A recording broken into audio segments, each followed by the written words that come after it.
কোন 7 শ্রেণীর ব্যক্তি, কোন অভাগা, কোন কপাল পোড়া সেই 7 শ্রেণীর ব্যক্তি যাদেরকে আল্লাহ তাআলা পছন্দ করেন না, ভালোবাসেন না। এই মর্মে তিনি কালামুল্লাহ মাজিদে ঘোষণা দিয়েছেন এবং আমরা সতর্ক হওয়ার চেষ্টা করব এই বৈশিষ্ট্য যেন কশিনকালেও কবু আমাদের মধ্যে না আসে। তাহলে কালামুল্লাহ মাজিদ আল্লাহ তাআলা যে জানিয়েছেন যে তিনি 7 শ্রেণীর ব্যক্তিকে পছন্দ করেন না, তার মধ্যে প্রথম শ্রেণী হচ্ছে সীমা লঙ্ঘনকারী।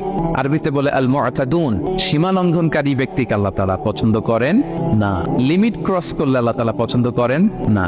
লিমিটকে কেউ যদি ওভারস্টেপ করে, ক্রস করে, আল্লাহ তাআলা পছন্দ করেন না। সীমা লঙ্ঘনকে তিনি মোটেও পছন্দ করেন না। এবং মজার ব্যাপার হচ্ছে আল্লাহ কেউ কোনো অন্যায় করলেই সাথে সাথে পাকড়াও করেন, কেউ ভুল করলেই আযাব দেন না, কেউ নাফরমানি করলেই আযাব পাঠান না। আল্লাহ অনেক সময় দেন, অনেক সময় দেন। শুধরে যাবার অনেক টাইম সে পায়, তারপরও যখন সে লিমিট ক্রস করে তখন আল্লাহ ধরে। আল্লাহ সব সময় ধরে না, ধরলে ছাড়ে না।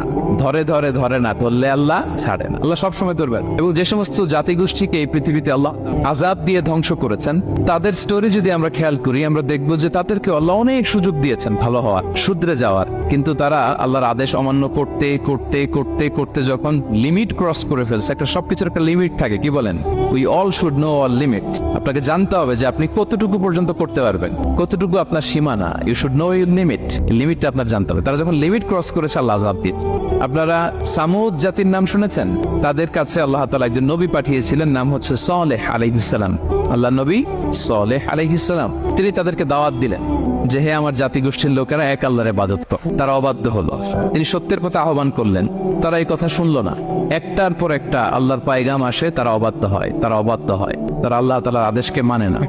সবশেষে সামুদ গোত্র, তারা আবার খুব শক্তিশালী ছিল। তারা পাহাড় কেটে আর্কিটেকচার করে, ডিজাইন করে কিভাবে আবাসন তৈরি করতে হয় পাহাড়ি এলাকায়, মাউন্টেইন এলাকায় কিভাবে আবাসন তৈরি করতে হয়, এটার ব্যাপারে এক্সপার্ট ছিল।